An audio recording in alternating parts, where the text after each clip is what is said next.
Yeah. Alright. U.S. arts are our guide to inclusion, a how-to. We are shown how to fashion masks of ennui and jaded irony at a young age where the face is fictile enough to assume the shape of whatever it wears. And then it's stuck there, the weary cynicism that saves us from gooey sentiment and unsophisticated naivete. Sentiment equals naivete on this continent. So this summer I decided to pick up David Foster Wallace's Infinite Jest. Very famous book of the last 20 or so years. Considered, depending on what school of thought you're in, kind of the height of postmodernism, or maybe the first step past postmodernism. In the quote I read at the beginning, I felt, at least within that whole paragraph, that was my favorite line, but within that whole paragraph, I felt like that was kind of the thesis of the entire work. That essentially, and it's something that reoccurs within Wallace's work, obviously, the famous essay E Pluribus Unum, which if you haven't read it, it is available online, I believe, or you can buy the book, A Supposedly Fun Thing I'll Never Do Again. It's the second essay in that collection. Very good, very smart, and kind of very wordy, erudite. I don't know if that's the right word. It might be. Who knows? And I felt that kind of served as more or less a thesis that the idea of being cynical and being unaffected, and how that is kind of our guide to inclusion, at least here in the U.S.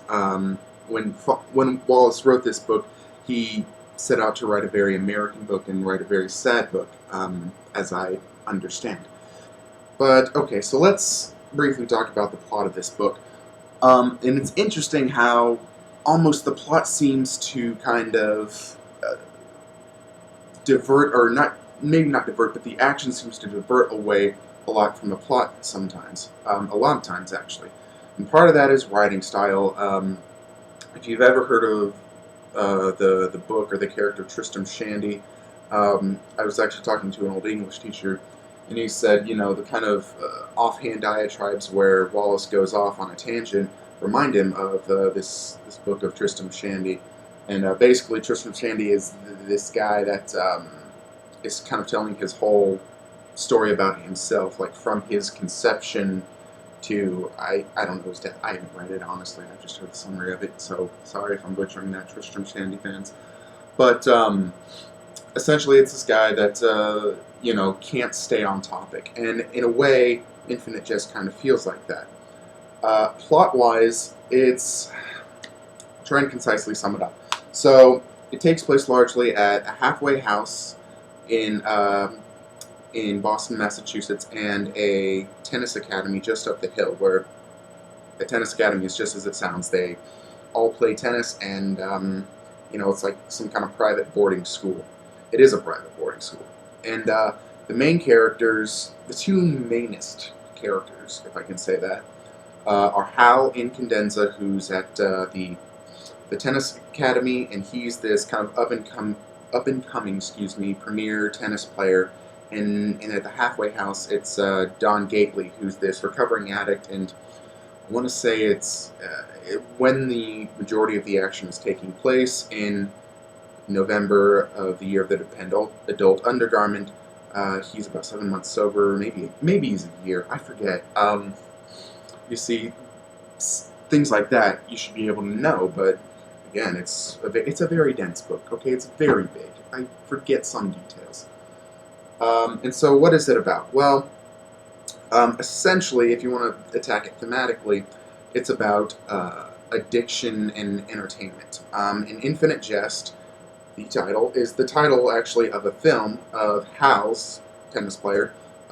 His father made this film, was a filmmaker among many other things, as well as the founder of the academy and a tennis player himself. And he tried to make this film called Infinite Jest, and the rumor is, and the fact is, but it's this film that once you watch it, you lose the desire to do anything else, and so people basically die in a state of entertainment catatonia.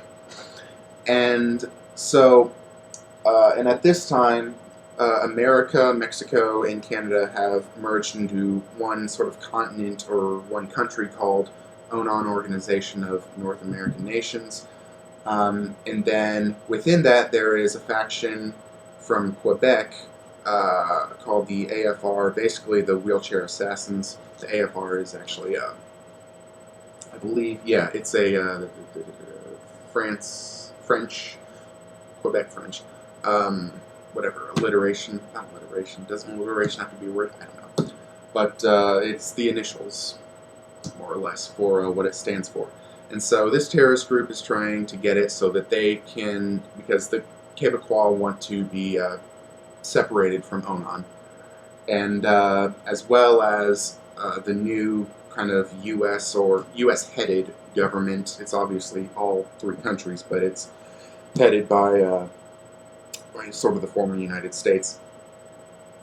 And so that's kind of happening in the background, actually, and we get glimpses and little kind of scenes of where the film affects certain just minor characters, and it's kind of slowly making its way around sort of the Boston area, more or less. And they're actually trying to find, both sides are trying to find the master copy. Meanwhile, at the tennis academy, a lot of kind of the story around the tennis academy revolves around drug addiction and sort of competitive anxiety, if I can call it that.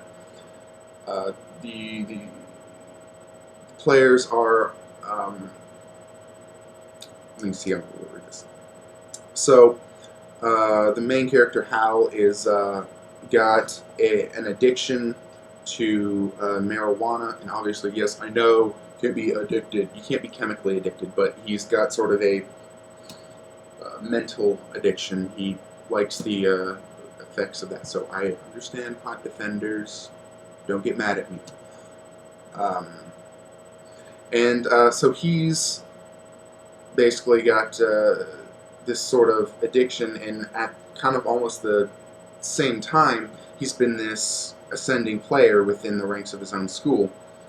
And in the midst of that, it comes about that there's a drug test, and he fails it, but he gets off, or he gets like a 30-day kind of grace period. And so his decision is to go completely clean, and that's kind of his story, and I won't, ruin anything else. But there are, especially in the latter half of the book, it deals with him trying to basically deal with a kind of sobriety. And obviously that has major tie-ins to the halfway house down the hill, which is for drug addicts and alcoholics.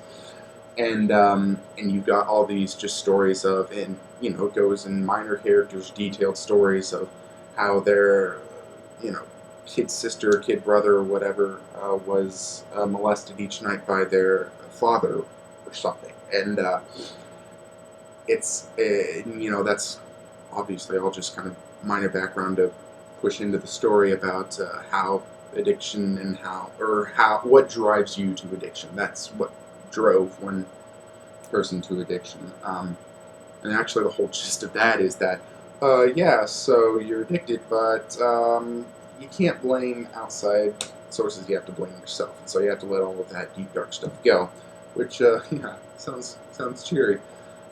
And so I hope I've covered enough of the book. The big thing with Don Gately is that he's working as a live-in staffer, and so he's kind of just working at the halfway house to help people with their sobriety, as simple as it sounds. And in helping one guy with his sobriety, he ends up getting hospitalized, and he ends up getting sent to the hospital. And if I could briefly kind of touch on the not the style, but maybe the presentation of the book, it's extremely fragmented. The very first scene in the book is it's actually kind of a series of scenes and flashbacks. But the very first scene or chapter or whatever you want to call it is the last chronological piece of the book, and then there's this big gap between this kind of this big tennis tournament and this last scene, and you're given very small clues either in the very first pages or kind of throughout the book, where these two characters, though Hal and Dawn, although they never meet in the book, it's hinted that they have met, at least in the first scene. It's like, I was with Dawn this one time. It doesn't say that, but you get my point.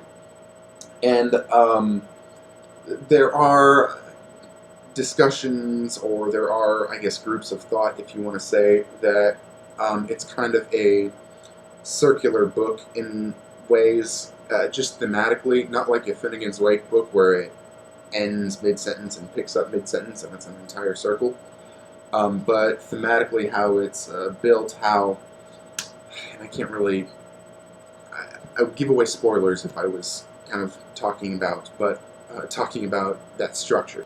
But there is kind of that thought of, let me say, I guess, the stages at which all the characters are in. And then I've only touched on like the two characters. There are probably dozens, hundreds of characters in here that are all very important. My final thoughts are, obviously, now, from what I have gathered and understood about David Foster Wallace was, at the time that he was writing this, he either was coming out of, or at least was very familiar with this whole kind of, he was into drug culture, let's say, to be blunt. Now, it's probably not as complex as it could be fairly put, but he was someone who had, dealt with at least some kind of addiction on some level. And as well as it also does, it discusses, I would say, philosophical things, or things like free will and freedom of choice, at a very interesting level. And that's kind of a whole other facet of the book where, it's kind of the philosophical pontifications are almost denser than the plot. The plot doesn't take place over a long period of time, but it's kind of again, the plot's almost more of a screwball comedy, kind of a sad, tragic screwball comedy, and the whole book it's much more deeper than that. So I really enjoyed this book. It's something that I'm just going to be rereading for the rest of my life, just in bits and pieces. Enjoyed it thoroughly. Enjoyed it. So, there you go. Who knows when the next book review will be? I don't. I said like a month ago it would be next week, and so I'm not going to lie to you and say, oh yeah, next week No, I'm not going to do that. I'll do it when I do it. Until then, I love you.